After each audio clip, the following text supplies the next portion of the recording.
और चलिए आगे बढ़ते हैं और बात करते हैं। योगी राज में ना तो अवैध मजार बर्दाश्त है और ना ही अवैध मजार पर किसी तरह का जश्न। घने जंगलों के बीच पहले एक अवैध मजार बनाई गई और ये मजार मोहम्मद गौरी के सेनापति की थी और फिर वहां हर साल उर्स के नाम पर लोगों की भीड़ जुटाने जाने लगी। आज वहां उर्स होने वाली थी, लेकिन उससे पहले ही मजार के सामने योगी ने लक्ष्मण रेखा खींच दी।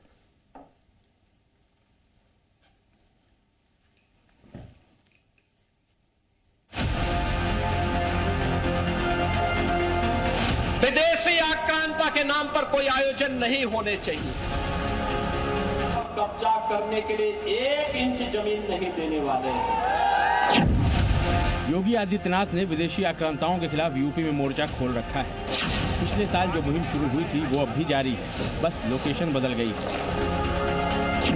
गड्ढा नंबर 1, गड्ढा नंबर 2, 5-5 फीट के ऐसे कुल 5 गड्ढे योगी फोर्स ने खोद रखे हैं इन जंगलों के बीच में। मकसद है कि इस रास्ते से कोई भी आगे न जा सके।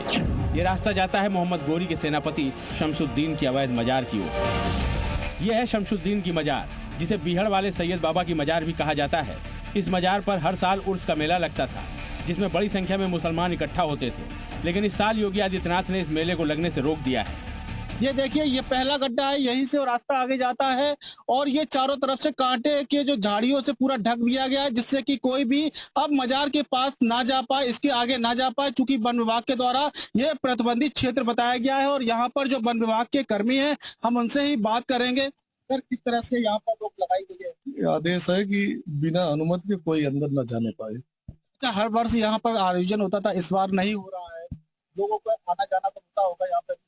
नहीं, सुबह से कोई नहीं आया। तस्वीरें यूपी के इटावा के बीहड़ों की हैं। ये मजार सैकड़ों साल पुरानी बताई जा रही हैं और घने जंगलों के बीच वन विभाग की जमीन पर अवैध तरीके से खड़ी है।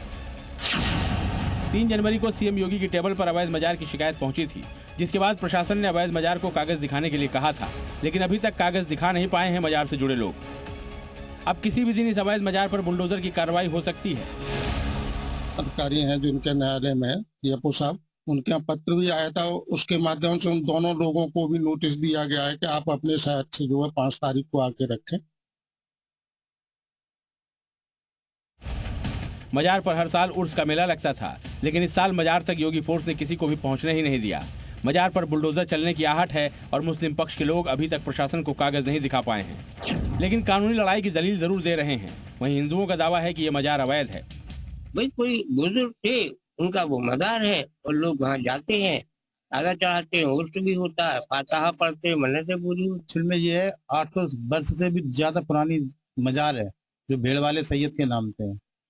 और कुछ कह रहे जी मोहम्मद गौरी का ऐसे भ्रम फैला रहे। और जो जगह है एक्चुअल में तो उसकी होना चाहिए, अपनी प्रॉपर्टी पे मतलब कब्जा करना चाहिए, लिया जाए, लेकिन विभाग की संपत्ति पे कब्जा नहीं करना चाहिए। 1194 में इटावा में मोहम्मद गौरी और कन्नौज के राजा जयचंद के सिपाही सालार सुमेर सिंह के बीच युद्ध हुआ था। उस जंग में गौरी का सेनापति शमसुद्दीन दर्जनों आक्रांताओं के साथ मारा गया था। अब एक आक्रांता के सेनापति की मजार फिशरवन में कैसे बनी, इसकी प्रशासन को खबर भी नहीं लग पाई। वे लोग विदेशी हुकूमत को, विदेशी आक्रांताओं को आज भी अपना आका मानना चाहते हैं। ऐसे विकृत मानसिकता के लिए भारत में जगह नहीं होनी चाहिए। योगी आदित्यनाथ ने यूपी में विदेशी आक्रांताओं की निशानी मिटाने का बीड़ा उठाया है। उसी के तहत अब शमसुद्दीन की मजार को तोड़ने की उल्टी गिनती शुरू हो चुकी है। इटावा से अन्नू चौरसिया के साथ ब्यूरो रिपोर्ट, जी मीडिया।